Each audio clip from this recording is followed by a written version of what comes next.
working on our sunrise and sunset project. This would be an example of a sunrise, and this would be an example of a sunset. Now the first thing we need to do is find a great example of a sunrise or sunset to use with our project. To do our project today, we'll need some basic materials. You'll need a paintbrush, a set of watercolor paints, some water to share with your table mates, a paint tray for mixing your watercolors, 6 sheets of paper cut to size, a large, a medium, and 3 smalls, large, a medium, and 3 smalls, and some table salt. First thing I want to do is to take some of my water, and I'll set up one of my spots in the tray. Take my water, it's clean water, and I want to paint water on my sheet. I want to make sure that I've got a nice, wet canvas to work on. That's key to watercolor. You can't paint it onto dry paper. Up next, I want to choose my first base color. I'm going to choose this nice blue. I want to start to mix it in my tray. Now that I've got the color consistency that I want, I'll start to put it on to my watercolor paper. You'll notice that it runs a little bit, and that's what I want. Do want it to be able to work a little bit, so I can move that paper around. And I have a nice blue background.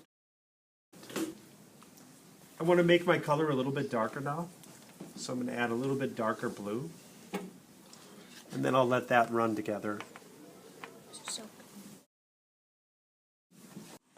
So now I'm going to continue to get a little bit darker. Notice I do not mix in my paint tray, and I'll let those run together a little bit.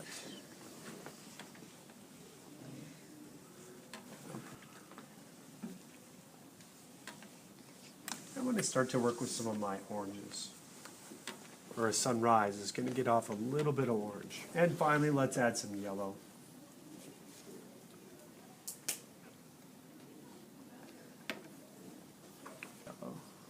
And let's have some yellow coming out. Right.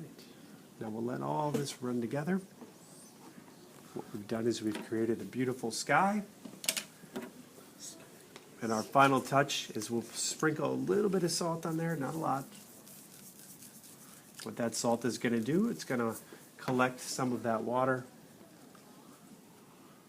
It's going to collect some of that color.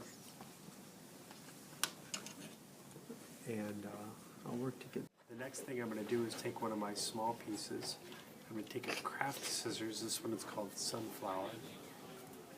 I just want to trim the edge off of it. It doesn't have to be perfect. And if I have it a little bit rough, then the color is really going to play nice with the paper. Okay, and I'll use my regular watercolor technique of wetting the paper first, get that nice and saturated. So I'm going to create a dark blue.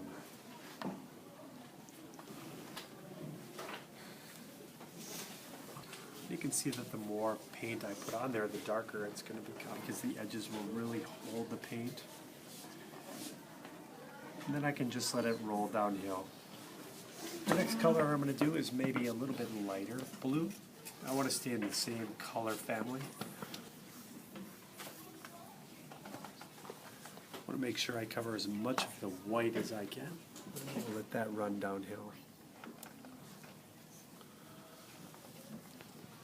Get my paper nice and saturated. We'll go to this light blue.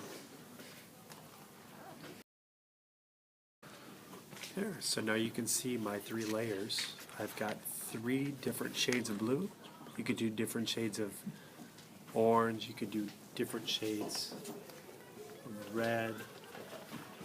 Make it your own. Go to my last one. This is my medium-sized paper, and I'll start with a craft scissor, just cutting the top of it. I really want to get that so it doesn't look like I cut it. This looks natural. So now we go to our color. This is our final step. I'm going to start off by getting my paper nice and saturated. So I'm going to go real dark.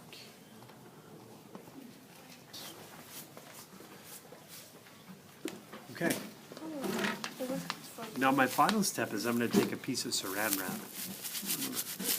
Really get that crumpled up. And I'm going to take that saran wrap and just stick it on my paper. And you can see that it starts to pull up some of the water. I just press that down, and I'm going to let it dry. And that's my final piece.